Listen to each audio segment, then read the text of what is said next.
अपने मोबाइल जो है वो 5-7 मिनट के लिए साइलेंट पे कर लें। 5-7 मिनट के लिए साइलेंट पे कर लें। बहुत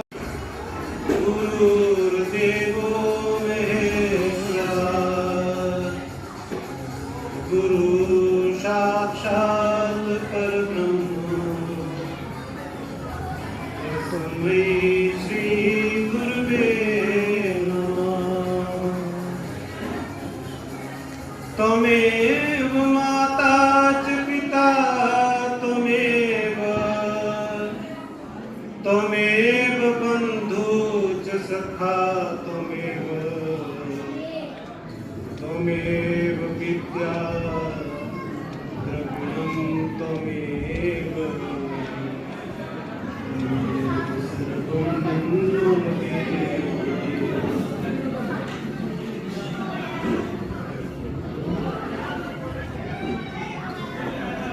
यहाँ पे उपस्थित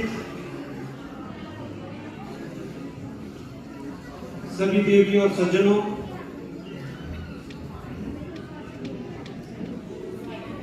आज हमारा परम सौभाग्य है कि भगवान राम के अयोध्या नगरी में मूर्ति की प्राण प्रतिष्ठा के अवसर पर हम सभी यहाँ पे एकत्रित हुए हैं।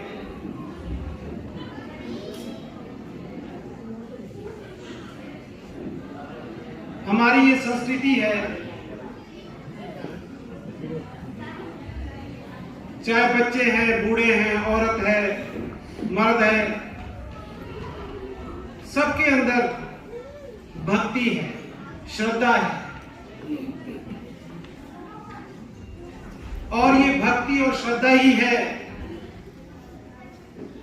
जो हम लोगों को आशावान रखती है। कितने भी दुख आए जीवन में, कितने भी तकलीफ आए जीवन में, हम घबराते नहीं हैं, क्योंकि हमें भगवान पे आस्था है कि हमें इस दुख से, तकलीफ से हमें वो निकाल लेंगे। और ये सही है, जब इंसान समर्पण कर देता है, भक्ति भाव के आगे जब उसकी सारा जोर, सारा बल जवाब दे देता है, तो फिर एक हमें किरण मिलती है आशा की, आशीर्वाद की। और हमारे जो कठिन से कठिन काम है, मुश्किल से मुश्किल काम है, वो सहज में होने लगते हैं। यही हनुमान जी ने, उनके जीवन से हमें मिलता है। उनके अंदर अपने आप में भी बल, बुद्धि, विद्या। हम हनुमान जी से यही मांगते हैं कि बल, बुद्धि, विद्या देहु मोहे हरे कलेश विकार। लेकिन हनुमान जी भी कहते हैं कि मैंने भी श्री राम से ये ताकत ग्रहण करी है। उनके अंदर इतना सारा कुछ होने के बावजूद भी उनके अंदर अहम नहीं है, अहंकार नहीं है। और जब जीवों में अहंकार नहीं होता, विनम्रता होती है, श्रद्धा होती है, भक्ति होती है, तो उनको वो ताकत मिलती है जो उसकी ताकत से कहीं बड़ी है, कहीं ऊंची है। हनुमान जी जब लंका में प्रवेश किया, उससे पहले ही उनको लंकनी मिली जो उस लंका की रक्षा करती थी।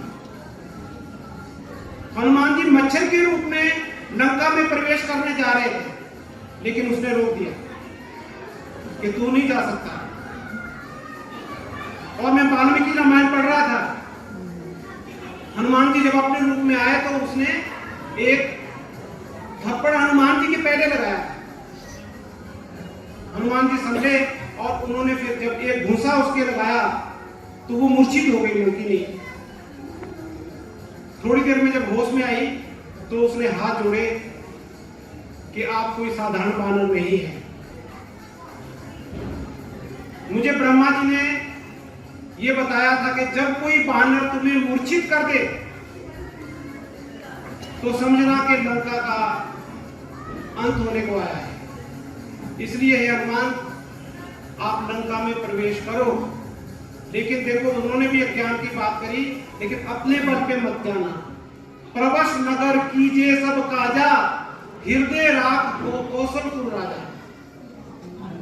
जो राम जी हैं उनको अपने हृदय में रख करके फिर आप लंका में प्रवेश करना, फिर आपके सारे काम हो जाएंगे। आप अपने बल का अहंकार मत करना, हृदय में रखना। और किसकी हृदय में राम बसते हैं? वैसे तो सबकी हृदय में है। सब घट मेरे साइया सुनी चेतना कोई। जितने भी शरीर है सबके घट में वो परमेश्वर की शक्ति है। गीता में भी आता है, ईश्वर है सर्वभूता नाम हृदय से अर्जुन तिष्ठति। हम सभी के हृदय में परमेश्वर की शक्ति है, लेकिन उस परमेश्वर की शक्ति से कौन काम ले सकता है, या परमेश्वर की शक्ति कब काम करती है? जब हम अपना अहं छोड़ करके उसके आगे समर्पित होते हैं, उससे जुड़ते हैं। जाके दंभ कपट नहीं माया, ताके हृदय बसहु रघुराया। रघुराई किसके हृदय में बसते हैं? जब हमारे हृदय में छल नहीं है, कपट नहीं है। जब हम छल कपट रूपी गंदगी इकट्ठी कर लेते हैं तो प्रभु से हम दूर हो जाते हैं, और उसकी शक्ति का जो फायदा हमें लेना होता है उससे हम वंचित रह जाते हैं। इसलिए सदा साधारण रहना, सीधे रहना। भगवान चतुरों को नहीं मिलता, भगवान बड़े बड़े विद्वानों को नहीं मिलता। भोले भाई मिले रघुराय, ये महापुरुषों ने कहा है। जो भोला वाला होता है, सीधा साधा होता है, सरल होता है, उसको परमेश्वर की शक्ति उसके भीतर से काम करना शुरू कर देती है। बाहर के साधन उसके पास कम है या ज्यादा है, इससे फर्क नहीं पड़ता। अभी मनुष्य यही सोचता है कि संसार के जितने ज्यादा मेरे पास धन दौलत पद प्रतिष्ठा घर बार ये हो जाएगा, उतना ज्यादा मैं सुखी हो जाऊंगा। लेकिन नहीं, जितने ज्यादा हो जाते हैं उतनी ज्यादा चिंताएं हो जाती है। इसलिए कहा भी है, बड़े बड़े जो दिसे लोग तिनको व्यापे चिंता रोग। लेकिन इसका ये मतलब नहीं कि हमें बड़े नहीं बनना है, भीतर से पहले बड़े बनना है, अच्छे गुणों को धारण करके बड़े बनना है, भगवान को साथ लेके चलना है। इसलिए अभी सबरी का एक हम देख रहे थे, भगवान शबरी के घर आए, जो एक सीधी सादी है, पढ़ी लिखी भी नहीं है, जो ऊंची जाति की भी नहीं है, विद्वान नहीं है, कुछ नहीं जानती, लेकिन भगवान उसके घर खुद चल के आए। और जब वो प्रार्थना करने लगी कि हे भगवान, मैं तो ना वेद जानती हूँ, ना शास्त्र जानती हूँ, ना पूजा जानती हूँ, ना पाठ जानती हूँ, मैं कुछ भी जानती नहीं, तो भगवान बोले कि हे रघुपति सुन भाम नहीं पाता, मानो एक भक्ति करना था। ये शबरी, मैं कुछ नहीं जानता, मैं तो सिर्फ भक्ति का नाता रखता हूँ।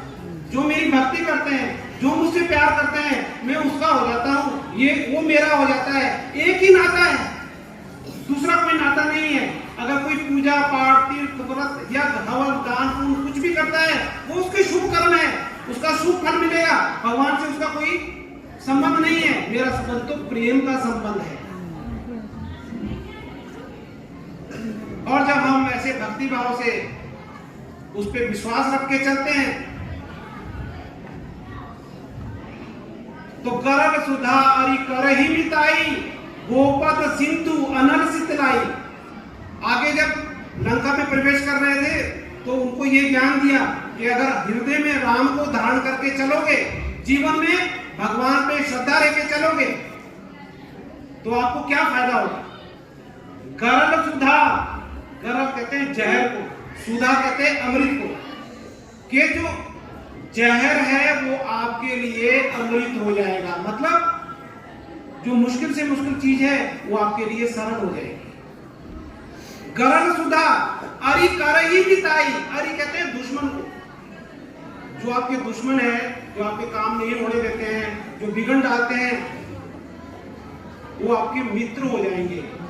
जब आप प्रभु से जुड़ोगे, आपके साथ होके आएंगे, आपकी सहयोग करना शुरू कर देंगे। ये फर्क पड़ता है। भगवान कोई ऐसे नहीं आता उतर के हमारे काम नहीं करता। वो तो बिन पग चले सुने बिन ताना, कर बिन कर्म करे बिन नाना। ये रामचरितमानस में गोस्वामी तुलसीदास जी कहते हैं कि भगवान तो बिना पैरों के सभी जगह चल के चले आते हैं, सुने बिन ताना और बिना कानों के सब सुनते हैं, कर बिन कर्म करे बिन नाना, बिना हाथों के वो नाना प्रकार के हमारे कर्म हो जाते हैं, कर देते हैं, काम कर लेते हैं। तो गरल सुधा उसके लिए जहर अमृत हो जाता है। अरे करेगी मिताई, उसके जो दुश्मन होते हैं ना, वो जहां भी जाते हैं लोग कहते हैं वहां मत जाना, वहां आपको नहीं चलने देंगे, कोई नहीं सुनेगा आपको आपकी। वो सब अपने हिसाब से करते हैं, आपके अंदर बादल ऐसे डाल देंगे, आपका कोई काम नहीं होने देंगे। लेकिन श्री राम का नाम लेके चल पड़े, अरे कर ही मिताई, दुश्मन भी मिताई कर लेंगे, मित्र हो जाएंगे, सहयोग करने लग जाएंगे कि जी हम आपके साथ करते हैं, और काम सहज हो जाएंगे। भगवान काम को सहज कर देता है। गोपद सिंधु अनर्चित लाई, गोपद गौ होती है ना, गौ पद मतलब चिन्ह, गौ का खुर होता है, गीले में वो खून धस जाए तो एक गड्ढा सा बन जाता है, उस गड्ढे में पानी भर गया, कितना बड़ा होता है, मांगने के लिए कुछ भी नहीं होता। ऐसे ही जो समुद्र है उसके लिए वो गोपद हो जाता है, गौ के खुर के समान हो जाता है। मतलब असंभव लगने वाले काम जो कहते हैं ये हो नहीं सकता, जो प्रभु से जुड़ा हुआ है उसके लिए वो छोटा हो जाता है, थोड़ा सा हो जाता है। गरुड़ सुमेरु रेणु समताही, राम कृपा कर चितवा जाहि। रामायण पता कितने ने किसको सुनाई है? गरुड़, कागभूषुंडी जी ने गरुड़ को सुनाई, भगवान शिव ने पार्वती को सुनाई, यादवलक्ष्य ऋषि जी ने एक दूसरे ऋषि को सुनाई। ये तीन तरह से कथा चल रही है। यहाँ कागभूषुंडी जी गरुड़ को बोल रहे हैं, गरुड़ सुमेरु रेणु समताई, राम कृपा कर चितवा जाहि। हे गरुड़, उसके लिए जो जिसके हृदय में राम बस गए हैं, जिसने राम ने जिसकी तरफ कृपा दृष्टि कर ली है, उसके लिए जो सुमेरु पर्वत है असंभव है चढ़ना, पार करना, उसके लिए वो रेणु यानी धूल के कण के समान हो जाता है। राम कृपा कर चितवा जाहि, जिसको राम कृपा करके देख लेते हैं। लेकिन राम कृपा किस पे करते हैं? सवाल तो ये है, राम तो सबके हैं, सब राम के हैं।